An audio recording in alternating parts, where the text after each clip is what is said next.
This is the second video for assignment number 1, site model in Architecture 5354. And what we're going to do here is now attach an engineering drawing that was provided to us by the GIS group on campus. And so if we look right here,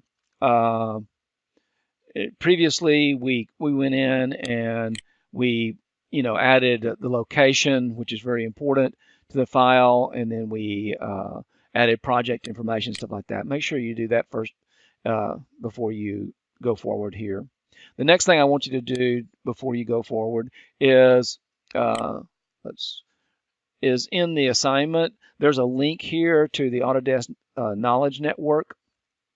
That knowledge network contains kind of the basics of creating a site model, the minimum objects in your site plan, and kind of gives you an overview of what a site model is. So in Revit. So I think it's a good resource and probably should be looked at before you also start this. It'll give you some insight and terminology and so forth. But if we're ready to jump in now, let's jump in. So the first thing we're going to do is, and in this video, is attach this GIS CAD drawing. The GIS engineer gave us a drawing that it's come off of a graphical information system of the campus, and it is oriented to true north being vertical, and all the dimensions of are as built dimensions of the portion of campus that we're going to use in your project. So let's go in, and what we're going to do is we can go to a couple of ways we can go there. We can go to insert, probably the easiest, straightforward. Go to insert, we manage links. Okay, we're going to link this file instead of importing. You'll see right here, import CAD. I don't want you to import the CAD. I prefer that you leave that geometry outside of your model. It's easier to control and to get rid of when you no longer need it, but it's always there as long as that file is in the same location as your Revit file. So make sure that they stay in the same folder so that it can always find it. So we're going to go manage links, and you'll see links to a variety of things: a Revit file, topography file, point clouds, DFW, markup, so forth.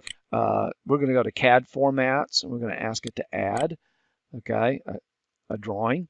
And then I went to where my drawing is, my engineering key drawing is. This I will post on Blackboard.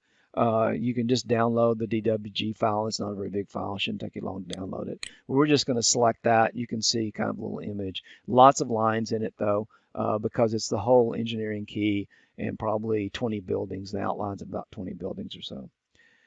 Some things we need to change down here. The file type, of course, is a DWG. But right here it says black and white. I want it probably will open as preserve the colors. We don't want the different colors. It makes it harder to trace this file and to make the objects from this file. So I'm going to make it black and white so that the line, all the lines and text are just black and they're not the color of the layers that they're sitting on as they would be in AutoCAD. And then layers and levels. We can specify, and I'm going to go ahead and do this, even though we're going to just take all of the layers in. I want to show you how we can decide what layers we should show and what we shouldn't. The other alternative, of course, is visible. If you have layers turned off, then those layers will not be included in this attachment. Okay, and then of course all means all layers, but it will automatically turn them all on. So if you're going to plan on turning any of them off, you'll need to go in there and turn them off.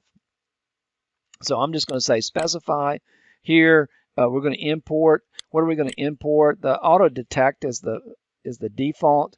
That probably would work. I know that this particular is in dimensional feet, decimal feet. That means feet expressed as feet, and then inches expressed as a decimal, or on a base 10. And so I'm going to just go ahead and say bring it in as feet. The other thing that may be checked is correct lines that are slightly off axis. And we don't want to do this. And the reason we don't is because this is a GIS file. It has been selected, created from the drawings of the existing as they're located. So they may not be perfectly 90-degree angles or whatever, but we can correct that with the model that we build, but we don't want to correct the drawing that we're actually attaching. We want to keep it so that we know that, well, that's not actually 90 degrees to each other. It's slightly off. Okay, so we have real dimensions there and real angles. The other thing here is you'll see positioning.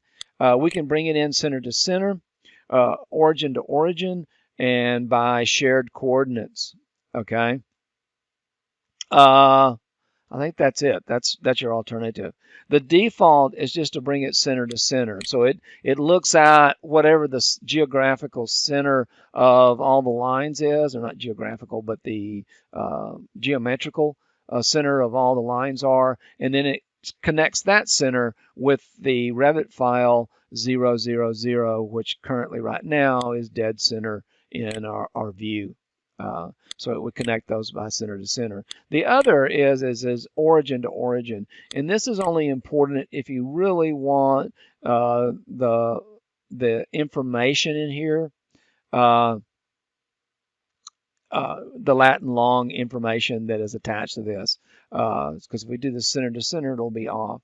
The only issue that can come about is that the monument point or the 000 of this file might be, thousands of feet away from the 000 of Revit. And so when you bring it in, it matches the monument point to the 000 of the coordinate of the Revit file, but the drawing may be thousands of feet away.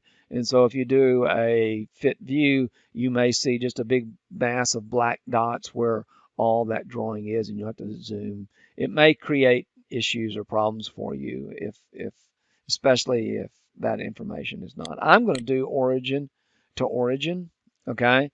And the reason is because I know that this file has been reset so that the origin is in the center of the drawing, of this drawing, and so we can keep our lat long information because the monument point has been set to the center of this.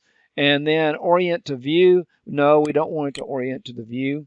That may correct its true north, and we want it to come in with true north being up, not the building's faces or the building elevations being oriented to true north. So we're going to not orient to the view, we're just going to open this. And then since I chose to layers is to bring in or to review the layers before I import, and I'm just going to go ahead and accept all these layers. We could go through, and if I knew what they were, eliminate them or not. There's not that many, so I'm just going to say okay. And then we're going to say okay here, and now we brought it in, and as you can see, this area right here is the 000 of the project. If we go into site, you'll see this monument point. Okay, that monument point in the default template is also, you can move those, okay, but that's also the 000 of the site. Okay. Now, if we zoom this out, we're going to see here's the civil engineering building, and here's the Holden Hall, visual and performing arts, I think, or whatever, but it's technically a Holden Hall. And then we can see here's our site right here. So now we're ready to go. And the first thing we'll need to do, as you can notice right here, is that if we're going to draw and we want to be parallel or perpendicular to the edges of these buildings, we've got to reorient the drawing. And I'm going to, in the next video, talk about Project North and True North.